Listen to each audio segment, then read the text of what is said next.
How hard is it to make money in real estate? In today's video, I'm going to tell you the secrets to wholesaling, which is an amazing way to make money without putting up any money.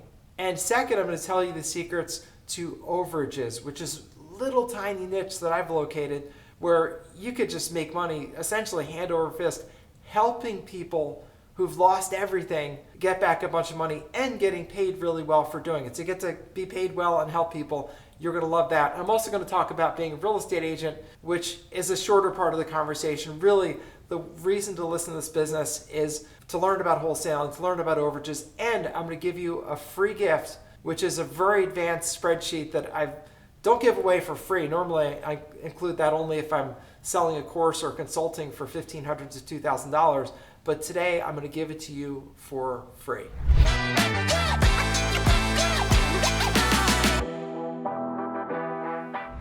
Now, one strategy is to be a real estate entrepreneur, and I'm going to be addressing more of that in this video than anything else. Being a real estate entrepreneur really means making money on a day-to-day basis, like to pay your bills from real estate. That's different than being a real estate investor. A real estate investor really is where you have investment capital, and then you decide maybe you buy some stocks, maybe you buy some cryptocurrency, maybe you buy some precious metals, and maybe you buy some real estate. Meaning income producing real estate, not your house, but real estate that's maybe has a pad site in a shopping center where you're renting it out to a store, or rental apartments, something like that. So let's talk about being an entrepreneur, because I think often part of the confusion is the people that are really real estate entrepreneurs call themselves real estate investors. And those are really two completely different things, because a real estate investor is deploying capital that they have in the asset class of real estate, and they're hoping mostly for long-term appreciation and generally some cash flow. But a real estate investor will be very satisfied if they get a little bit of cash flow but a lot of appreciation, so they have a long-term asset that takes very little management. Most people who call themselves real estate investors are really real estate entrepreneurs, and there it's pretty easy to make money in real estate, but you have to do the right things. The first is to understand what you are and what you're not. You are a real estate entrepreneur. You are not a real estate investor, no matter what some real estate investment club tells you online, or no matter what some Yahoo that's a keyboard jockey tells you online. You are a real estate entrepreneur. Then the question is, what do you do as an entrepreneur to make money? Well, the ideal thing is to be some sort of a service provider. And I would say that those fall into a couple of categories. One category is being a wholesaler. Another category is doing overages like I do. Another category is doing things like being a real estate agent. So let's talk about all three of those things and sort of the benefits of each. So let's say you're talking about being a wholesaler. A wholesaler is a person who goes out and finds deals for other people who are going to fix up the property and either rent it out or more likely fix it and flip it. Now the question is, why is this person even required?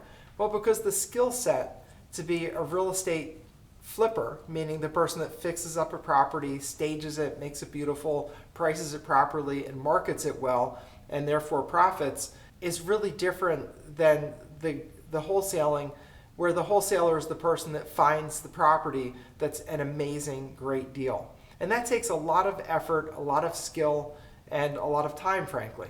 And why do I say that? Because to get someone to sell a house cheaply enough so that you can fix it and flip it takes a lot of work and effort. And you have to find typically off-market deals, meaning not ones that are being put through real estate agents or any traditional marketing way, because if you're working through a real estate agent or a traditional marketing, those people are going to get full market price. And if you're selling, that's the best way to sell, because you get the best buyers who are paying the most money. Real estate wholesalers are looking for someone in a distressed situation. A good example is a place that is in such poor condition that you can't market it through a real estate agent. You know, something where you can't get a certificate of occupancy, the kitchen's been ripped out, it's been used to make methamphetamine, which means it needs a major renovation, has a lot of water damage or fire damage. Those are the kinds of things that real estate agents really are not equipped to deal with, and that's where the wholesaler comes in. You identify those opportunities, you identify those properties, you talk to the sellers, see if they're willing to sell, and if they are, you put it under contract. And the magic number for a flipper is paying no more than 70% of retail minus fix-up costs. And most people that are smart house flippers want to pay a little less than that, like 65% of retail minus fix-up costs. So if you looked at, say, average house in America, which is about a $400,000 house, if you're paying 70% of that minus fix-up, the most you want to pay for that house is $280,000 minus what it costs you to fix it up. Now you may say, are you nuts, Bob? Are you absolutely bonkers? How can you do that? And that's exactly the point. It is really hard to find houses at that good of a deal. But if you do the math, you're going to see that's just the number you need. As a matter of fact, I'm going to give you a free gift. If you look down below, I'm going to put a link to my flipper spreadsheet. That's a spreadsheet that I developed because I used to be a house flipper. That was something I did early in my career.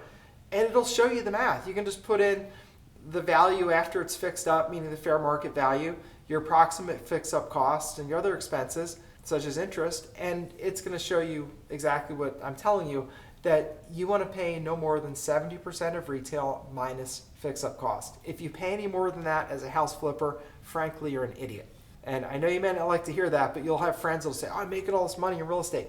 Yeah, they're making it while houses are rapidly increasing in price, because there are times in the market, especially in volatile markets like, say, California, especially coastal California, where they have times when the houses are going up at like 10 to 20% a year. They just shoot up. And then when a house flipper overpays for a property, like they pay 80 or 85 cents on the dollar, well, the appreciation bails them out. And then they think they're geniuses. And then talk to them when the market cools down, and all of a sudden they're holding all this inventory they're upside down in, and they're in trouble. So just trust me and do the math. Like Ronald Reagan used to say, trust but verify. Look down below, just use a flipper spreadsheet, and you'll see I know exactly what I'm talking about. And you can have that as my gift so that you can do well in this business. But wholesalers make great money because it is a lot of work to find the properties of these great deals. You really need to find the place that is in such poor condition that it can't be put through a real estate agent, where the seller is just tired of it, just wants out, like they're an out-of-state owner and they've had a fire or a lot of water damage, like, I just got to dump this thing. They get an insurance check, they dump the property, and you're good. That's the kind of situations you're going to be looking at. If you want to learn about wholesaling, there's some great courses out there. A friend of mine named Jason Palisar makes a great one. You could check his out. Any number of other ones are really good. It is a marketing exercise and getting properties under contract. And you make money because if you get it under contract for, say, 60 cents on the dollar, you sell it to a house flipper for 70 cents on the dollar. And if you're talking about a $400,000 house that you get under contract for $240,000 and a flipper is willing to pay you $280,000, you make $40,000. And all that you do for that is you take your contract like this, you take your contract, you sign it on the back, assign it over to them, give it to them. They can close on the property. They can essentially take over your deal. But that money is upfront money. That is not money we're talking about where they pay you later or they pay you when they sell the house. Absolutely not. So that's wholesaling. It's a great way for a beginner to get started. You don't need credit. You don't need cash. You just need know-how. And go and get a course on that, or 2 or 3 courses even. Go through them and you'll know exactly how to do it. It's a pretty straightforward business. It's competitive. I would say that it's hard. But I would also say if you get good at it, you can really make a lot of money. And you would probably eventually graduate to being a flipper yourself because you would know how to get the deals. And that is where most flippers have their pain point in their business, meaning the choke point. So you answer that, and then you'll graduate to being a flipper. You'll do great. The second business, the one that I do, is called Overages.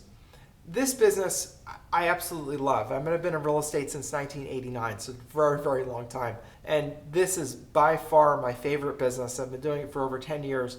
This is the best of the best. This is a business where we contact homeowners who've been foreclosed. Either they lost their property at a mortgage foreclosure auction, or they lost their property because they didn't pay their taxes, meaning real estate taxes. And when that property sells, it typically has some leftover money. And you might say, well, how do you have leftover money? How does that work? Well, very simple. The house is typically going to sell for more than the debt. So let's say, for example, you're talking about real estate taxes. They're typically a little under 2% of the home value per year. So if we take our prototypical $400,000 house, your annual real estate tax bill is going to be around $8,000. And when people don't pay those real estate taxes, when they don't pay for 3 to 4 years, the county will sell your house. There's no question they will sell it because they got to pay the firefighters, the road maintenance crews, the mayor, all the county executives. They've got to pay all those people. So they take collecting real estate taxes very, very seriously. And their recourse, if you don't pay the taxes, is to take your house and sell it at a public auction. So let's say that you have your $400,000 house, it's 4 years behind in real estate taxes. It's probably going to have about a $32,000 tax bill. By the time you're done with penalties and interest because you didn't pay, you probably owe $50,000 in taxes. And they will sell your house if you don't pay it. So they give you the bill, you don't pay, they auction off that house. Now that auction is going to be attended by house flippers and probably some wholesalers too. And they're going to be trying to buy properties for about 70% of retail minus fix-up costs. So if you have a $400,000 house, let's say it was in poor condition, needed $100,000 worth of work. The math would be you want to pay 70% of the retail value, so 70% of $400,000, which is $280,000, minus the fix-up cost of $100,000. So ideally, that person at the auction wants to pay $180,000 for the house. Auctions are very competitive. Chances are they probably pay $200,000 for it. So they pay $200,000, $50,000 is owed. $150,000 is not needed to pay the taxes, and that is leftover money called overages. Sometimes you'll hear it referred to as overbids or excess funds as well. That's money that's left over from the auction, and that money can be claimed by the former owner because the county doesn't need it to pay the taxes. They take their $50,000 and they pay the taxes, no question about it. They also take the expenses of sale. Not that much, probably 5 or 6% in total. But let's even be generous, we'll call it $10,000. So the county needs $60,000 to pay off the taxes. Well, if the place sold for $170,000, there's $110,000 left sitting there that's overages or excess funds. The business is reaching out to those former owners and saying, hey, former owner Fred, congratulations. You're owed a large sum of money that I've located. If you'd like us to help you get this money, we provide that service for a percentage of what we get. And essentially just a contingent fee business. You provide the service of getting the money in exchange for a percentage of what you get. So what I love about the business is it doesn't require capital. You don't have to put up any money. I'm also doing good for people because I'm taking people who typically will never get this money back. The government statistics say that 70% of the time the money does not get recovered by the former owner. It just forfeits to the government or stays with the government. So about 30% of the time they do get the money, but 70% they don't get the money. So we're interrupting that process. We're reaching out to people and saying, hey, you're at $100,000. We can help you with this for a percentage. Would you like our help? And for the 70% of people that are never going to claim the money, primarily because they don't know about it, you might be wondering, well, why don't they claim the money? What's with that? They don't know about it. This is not a well-known fact. Matter of fact, here's the test. Did you know about this before I talked about it? Probably not, unless you were listening to me, because this is my field and I kind of own it. But other than that, you probably didn't know about this.